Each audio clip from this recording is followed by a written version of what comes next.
আসসালামু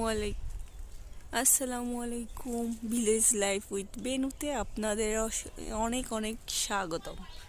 এই দেখেন, এই যে আম গাছের মুকুল আসা শুরু হয়েছে, আর গ্রামের একটা দৃশ্য যেটা হচ্ছে আজকে আপনাদের সাথে শেয়ার করব।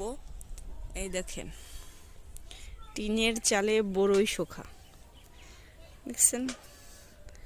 আমি এই যে বড়ই শুকাইতেছি টিনের চালে। এই বড়ই দিয়ে আচার করব। আমি 5 কেজি বড়ই কিনছি, 40 টাকা করে কেজি। বড়ইগুলো দেখেন, গাছ পাকা বড়ই কেমন হয়েছে, আর দামটা কি ঠিক আছে না কম হয়েছে না বেশি হয়েছে অবশ্যই জানাবেন। এই যে 5 কেজি বড়ই শুকায় কতটুকু হয় কি জানি। বড়ইগুলো দেখছেন, মাশাআল্লাহ 2 রোদে এরকম হয়েছে। এই যে